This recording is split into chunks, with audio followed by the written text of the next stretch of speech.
ಎಲ್ರಿಗೂ ನಮಸ್ಕಾರ. Welcome to my mini vlog. ಇವತ್ತು ಅಕ್ಷಯ ತೃತೀಯ ಇತ್ತು ಅಂತ ಹೇಳಿ ನಮ್ಮ ಮನೆ ದೇವ್ರದು ಒಂದು ಚಿಕ್ಕದು ರಂಗನಾಥ ಸ್ವಾಮಿ ವಿಗ್ರಹನ ತಗೊಂಡ್ ಬಂದಿದ್ದೆ.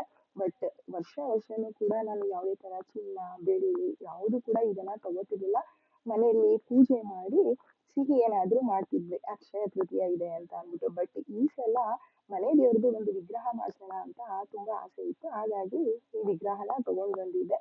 ಬಟ್ ನಾವ್ ಯಾವ್ದೇ ತರ ಮನೆಯಲ್ಲಿ ವಿಗ್ರಹ ಇಡ್ತೀವಿ ಅಂತ ಅಂದ್ರೆ ನಮ್ ಕೈ ಮುಷ್ಟಿಗಿಂತ ಹೊರಗಡೆ ಬರೋ ಅಂತ ವಿಗ್ರಹನ ಇಡಬಾರ್ದು. ನಮ್ ಕೈ ಮುಷ್ಟಿ ಒಳಗಡೆ ಇರ್ಬೇಕು ಅಂತ ವಿಗ್ರಹನ ಮಾತ್ರ ಮನೆಯಲ್ಲಿ ಇರ್ಬೇಕು ಅಂತ ಹೇಳ್ತಾರೆ. ಹಾಗಾಗಿ ಮುಷ್ಟಿ ಎಷ್ಟು ಇರ್ಬೇಕು ಅಂತ ಹೇಳಿ ಅದೇ ಸೈಜಲ್ಲಿ ಒಂದು ಚಿಕ್ಕ ವಿಗ್ರಹನ ಮಾಡಿಸಿದ್ದೆ. ಮನೆಗೆ ದೇವ್ರು ಬಂದಿದ್ದು ತುಂಬಾನೇ ಖುಷಿ ಆಯ್ತು.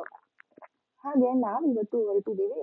ಒಂದು ಗೃಹ ಪ್ರವೇಶ ಇತ್ತು. ಹಾಗಾಗಿ ನನ್ನ ಊರಿಂದ ತಂಗಿ ಮಗು ಎಲ್ಲರೂ ಕೂಡ ಬಂದಿದ್ದು. ಹಾಗಾಗಿ ಹೊರಟಿದ್ದೀವಿ. ಮೈಸೂರಲ್ಲಂತೂ 38 ಡಿಗ್ರಿ ಆಗಿದೆ. ಬಿಸಿಲಂತೂ ಸಿಕ್ಕಾಪಟ್ಟೆ ಇತ್ತು. ಹಾಗೆ ಪೂಜೆನೂ ಕೂಡ ತುಂಬಾ ಚೆನ್ನಾಗಿ ಆಗಿತ್ತು. ಸತ್ಯನಾರಾಯಣ ಸ್ವಾಮಿ ಪೂಜೆಗೆ ಕರ್ದಿಲ್ಲ ಅಂದ್ರೂ ಹೋಗ್ಬೇಕು ಅಂತ ಒಂದು ಗಾದೆ ಮಾತಿದೆ ಅಲ್ವಾ. ಹಾಗೆ ಪೂಜೆನೂ ಕೂಡ ತುಂಬಾನೇ ಚೆನ್ನಾಗಿತ್ತು. ಮನೆ ಕೂಡ ನೋಡ್ತಾ ಇರ್ಬೋದು, ತುಂಬಾನೇ ಚೆನ್ನಾಗಿತ್ತು ಮನೆನೂ ಕೂಡ. ನನ್ಗೆ ನಮ್ ಫ್ರೆಂಡ್ಸ್ ಕೂಡ ಸಿಕ್ಕಿದ್ರು. ಫ್ರೆಂಡ್ಸ್ ಅಂದ್ರೆ ಅಕ್ಕಪಕ್ಕ ಇದ್ದಂತ ನಮ್ಮ ಮನೆಯವರೆಲ್ಲ ಸ್ವಲ್ಪ ದೂರ ಇದ್ವಿ. ಬಟ್ ಇವತ್ತು ಎಲ್ಲರೂ ಒಟ್ಟಿಗೆ ಕೂಡ ಸಿಕ್ಕಿದ್ವಿ. ಒಂದು ಫೋಟೋ ಕೂಡ ತೆಗೆಸ್ಕೊಂಡ್ವಿ.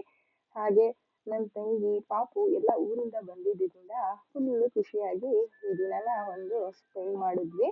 ಇದಾಗಿತ್ತು ನಮ್ಮ ಇವತ್ತಿನ ಮಿನಿ ಬ್ಲಾಗ್. ನಿಮ್ಮೆಲ್ಲರಿಗೂ ಇಷ್ಟ ಆಗಿದ್ರೆ ಲೈಕ್ ಮಾಡಿ, ಫಾಲೋ ಮಾಡೋದನ್ನ ಮರಿಬೇಡಿ. Thank you.